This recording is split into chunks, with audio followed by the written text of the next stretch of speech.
Hello everyone. I'm really sorry that I'm not able to join you in person to give the opening speech to the first ever Global Conservative Climate Summit.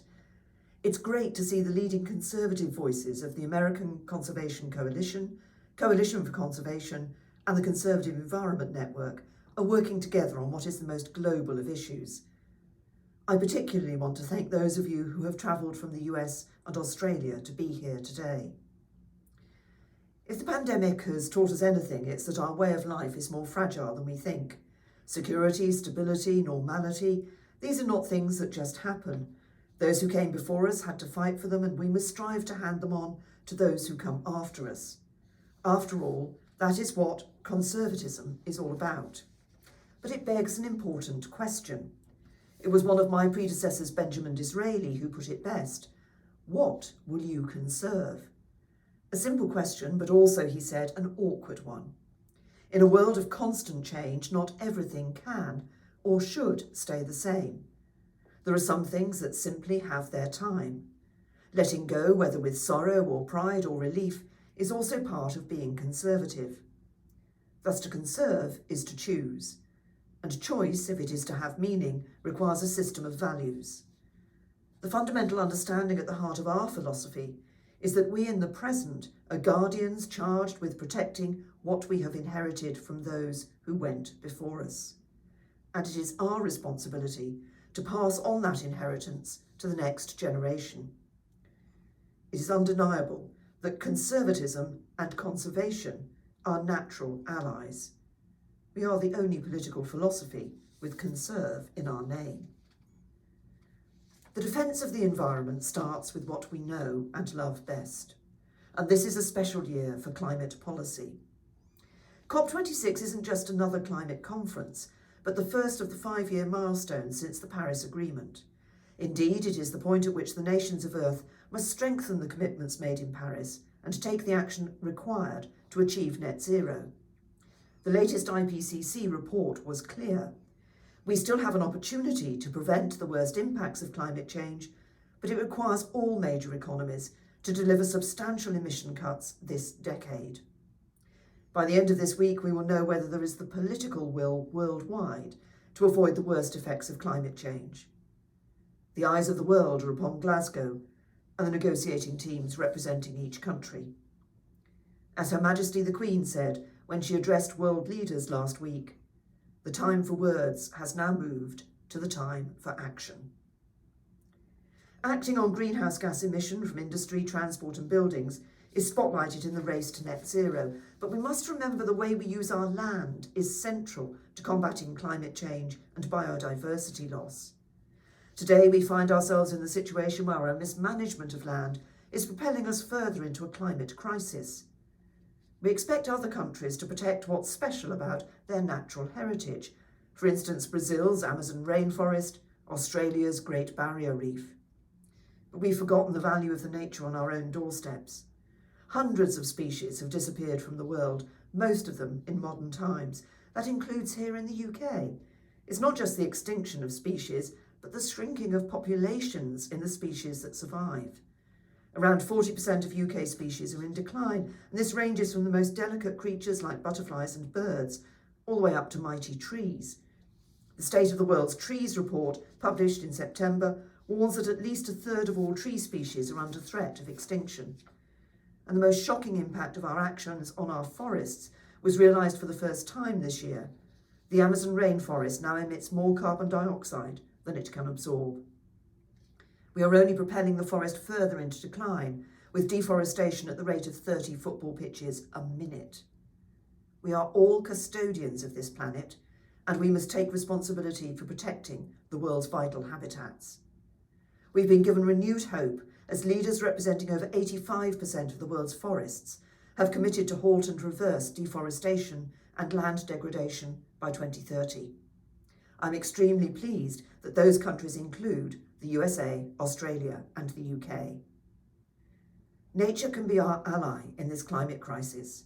Nature is our best carbon capture storage, which is why it is vital that we treat nature with the same urgency as our other net zero strategies and make clear long-term plans to set the trajectory for meeting our goals. But But it's not just on land that we must act. Thanks to organisations like the Blue Marine Foundation, Britain has led the way in protecting vast tracts of ocean, both around this island and in UK-administered waters around the world. Furthermore, we've played an important role in catalysing international efforts, like the Commonwealth Blue Charter, which I'm proud was agreed during the UK's chairmanship of CHOGM back in 2018. But for all the good news, we can't ignore the fact that overall, the decline of biodiversity continues. And that's why the new international pledges made this week in Glasgow on forests, oceans and agriculture sustainability are of such vital significance. The future of our natural environment depends on our climate, and UK's climate policy provides a model for what a target can achieve. If all it amounts to is a vague aspiration, then it won't achieve much. But in the form of legally binding commitments, around which public policy is organised and private investment directed, a goal can make all the difference. And we have proof. This country led the way on climate legislation with the Climate Change Act. In 2019, as Prime Minister, I took the decision to strengthen our ambition further still by committing the UK to achieve net zero emissions by 2050. To date, no country in the G7 or the G20 has done more than the UK to cut its greenhouse gas emissions. We've confounded the pessimists. We have shown that environmental action can go hand in hand with economic growth. That is really important for Conservatives. For too long, people saw economic growth and dealing with climate change as mutually exclusive. They are not. You can have growth and deal with climate change and environmental degradation. It's about the sort of growth you have, and the figures prove it. Between 1990 and 2019, we achieved record clean growth. In that time, our economy grew by 78% and our emissions decreased by 44%. As recently as 2012, around 40% of our electricity was produced in coal-fired power stations. Since then, coal has been progressively driven off the grid in the UK. I'm proud to say that Britain set a new record for generating electricity without coal during my time as Prime Minister, and prouder still that that record has already been beaten again. These have been the longest coal-free periods since the Industrial Revolution.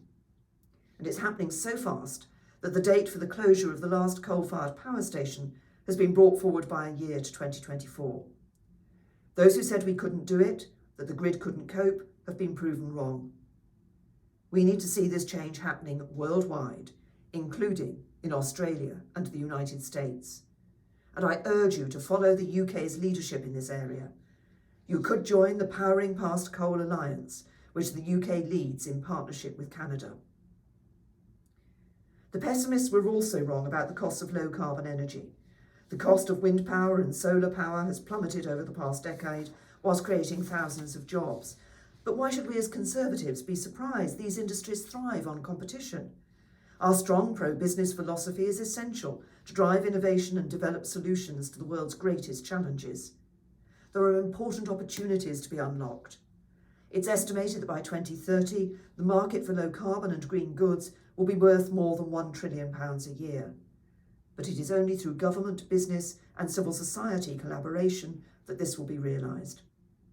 Businesses understand these opportunities, which is why they are leading on tackling climate change in their supply chains. Only last week, major UK supermarkets and food businesses joined WWF in calling for a bold and forward-looking vision for UK trade that puts the environment and the just transition to a green economy front and centre. But businesses can only go so far themselves. We need to make sure they're supported by government and civil society to ensure sustainability along the entire supply chain. Even without the threat of climate change, we'd be rebuilding our supply, energy and transport systems. Power stations have a limited lifespan. Rigs and pipelines don't last forever. Oil and gas fields run dry. Boilers break down and cars wear out. It's all going to need replacing anyway. The only question is, what with? Do we maintain our dependency on fossil fuels, or do we make the most of the cleaner, greener technologies now available to us? It is essential that low carbon and green infrastructure is not simply seen as an upfront cost, but instead an investment that will deliver returns. returns of cost reduction and new innovative solutions, but also growing supply chains, job creation, and lower environmental risk. It's at moments like these that private investors not only respond to but welcome a clear direction from government. Take offshore wind. We've seen that for every 1% reduction in the cost of finance, the levelised cost of an offshore wind project goes down by 6%. Of course, there are absolutists who dream of a marketplace entirely free from government intervention, but those who actually risk their money understand that no such thing is possible or even desirable. What they do want, however, is to know where they stand. A predictable policy framework is vital to attract investment over the long term. So we must always prioritise the economy and sustainable economic growth. But the immense benefits of a strong economy go hand in hand with protecting our planet. Today, more than ever before, people are seized of the need to take action to ensure an environmentally sustainable future. People of all ages share that conviction, but most striking over the last few years has been the activism of the young. We've seen it in Glasgow, with thousands of youth activists taking to the streets, demanding climate act. When you think about it, that should come as no surprise. If climate change proceeds unchecked, if environmental degradation is not reversed, if species continue to be lost to extinction, the effects will inevitably fall hardest upon the young. The younger you are, the bigger your own direct stake in the planet's future. In particular, climate change, a threat that once seemed distant, is real and urgent. That's not to say it wasn't real and urgent before, but there's a big difference between academic knowledge and lived experience. For me, it's the experience of walking in Switzerland for over a quarter of a century. Philip and I have walked around Rotenboden near the Gorner Glacier, and over the years we've seen the glacier retreat at a remarkable rate. These personal experiences bring home the reality of climate change, as does the sight of other people suffering. Only this year we've seen London flooding, Greece and Turkey burning, Texas freezing and Canada baking. The heat dome in Canada in June is thought to have killed as many as 500 people and more than 1 billion marine animals across the country's Pacific coast. In September of this year, New York broke the record for daily rainfall twice within a week. One of the world's most iconic cities had its critical infrastructure submerged in water and could not cope.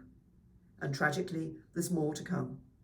We're only beginning to experience the consequences of global warming to which we've already contributed. We will see more frequent and ferocious bushfires in Australia. We will see more droughts across the US. We will see more flooding in the UK. These experiences and the warnings from the IPCC bring home to us the importance of acting today, not waiting for tomorrow. And today we can be hopeful. The solutions to climate change are tangible. The decarbonisation of our economies is already happening all around us. The technologies they said would never work are working. The renewables they said were too expensive are beating fossil fuels on price. The grid is getting greener every year, but the lights have stayed on. And new solutions such as power storage are rapidly improving. Now the new frontier is transport, and once again, the sceptics and pessimists are out in force. But the shift to electric vehicles is happening, and with enthusiasm. Production lines are being converted, battery-producing gigafactories are going up, including here in Britain. And piece by piece, we're installing the charging infrastructure. Of course, the transition from one technology to another never runs smoothly. But we can be confident of learning from experience because we've done it before. Just look at our offshore wind industry, a sector where British industry leads the world. It's not just this sector that's growing and creating jobs, an estimated 70,000 by 2026, but that it is constantly innovating too. In 2014, the average strike price for an offshore wind project was £150 per megawatt hour. By the 2019 auction, this had fallen to the low 40s. That's a truly astonishing gain in technical and cost efficiency, but characteristic of a wider green tech sector where rapid technological improvement is the norm. Having seen this progress on so many fronts, from power generation to electric vehicles to lighting, we should be confident as we get serious about decarbonising other sectors like heating, agriculture and steel production. And COP26 has already given us landmark agreements on methane and climate finance. Climate change is a challenge, but in rising to it, our continuing success will further galvanise public support to achieve our ambitious net zero targets. Because we are at an important juncture, not just for our environment, but for our future prosperity and life on Earth as we know it. What could be a more worthy cause to inspire Conservatives to take action? We must keep pressing ahead and bring more of our fellow citizens with us, from our own political tradition and right across the spectrum. On this, the most global of issues, we must all work together. That is the only way we are going to keep the path to 1.5 degrees alive. This is something to be proud of and to fight for. The outcomes from COP26 so far give us hope. Hope that I know will inspire the people in this room and far beyond to continue to show the way to a cleaner, greener, brighter future. And I wish you all the best as you do it. Thank you.